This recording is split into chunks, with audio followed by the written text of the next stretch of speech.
I'm venturing out on a limb here. I find myself in the minority within my social circle, as I firmly believe that the likelihood of a conflict involving Taiwan is minimal.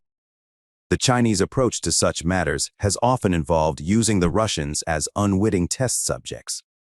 When they contemplate a potentially disruptive move, they subtly encourage the Russians to take the first step to assess its feasibility. This is precisely how they perceive the Ukraine conflict, as a trial run, which hasn't played out as expected. Actually, they assumed that the Ukraine war would be relatively straightforward, given the physical proximity of Kiev and the fact that the Ukrainians had only been preparing for 8 years.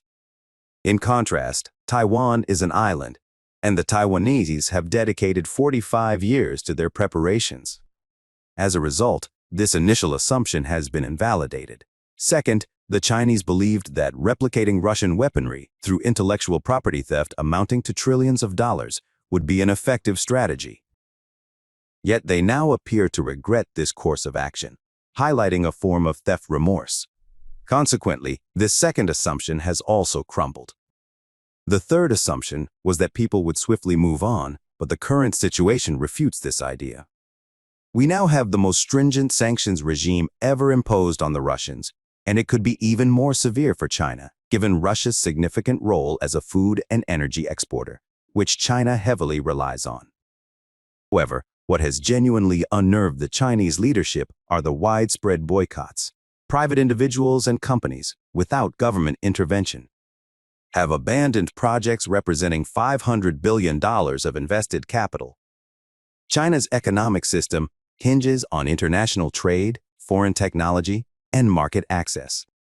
There is no moral justification for staying in Russia, especially when Halliburton, for instance, left on ethical grounds.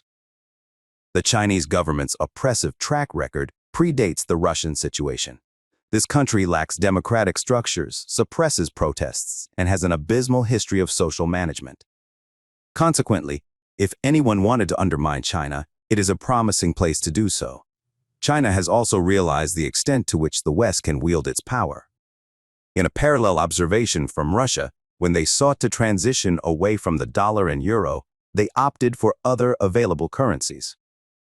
Yet they encountered difficulties when attempting to revert to their original choices. The Chinese, in this case, declined to cooperate. Consequently, Russia had to quietly return to the dollar and euro.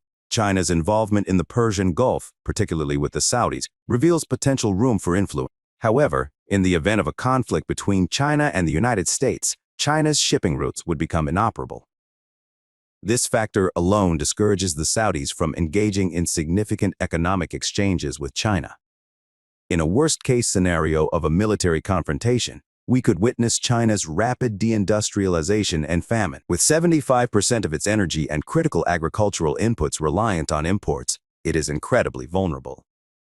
While the likelihood of such a conflict involving Japan, the United States, Vietnam, or India is low, it would signal the end of China as a modern industrialized power. In contrast, India's challenges are enduring. While digitalization, for example, has potential, it cannot encompass the entire population. Focusing on even 1/3 of the economy and populace would surpass the European Union in scale. Like the United States and NAFTA, India is poised to construct numerous industrial plants to offset losses in manufacturing and technology from Germany and China. Nevertheless, India lacks suitable partners. Its neighboring countries are either economically underdeveloped or harbor hostile sentiments. Meanwhile, more distant nations are too far removed to foster integration, and India has not been a proponent of free trade. Therefore, India's industrial development will largely cater to its own needs.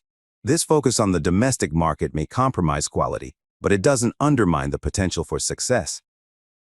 India is crafting its own path, aiming to serve its interests, rather than striving to become a dominant global power.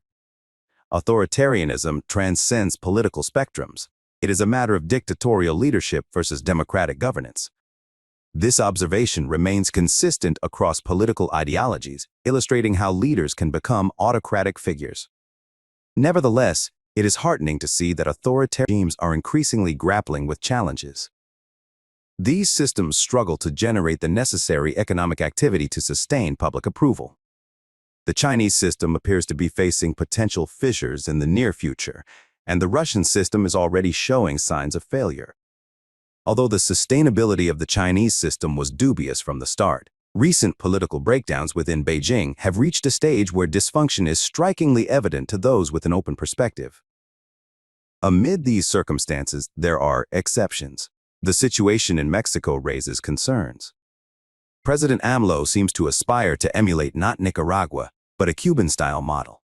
A similar situation can be seen in Turkey, where a leader seeks to undermine democratic structures within a seemingly democratic framework. Yet, both Mexico and Turkey face opposition from the public and other power centers.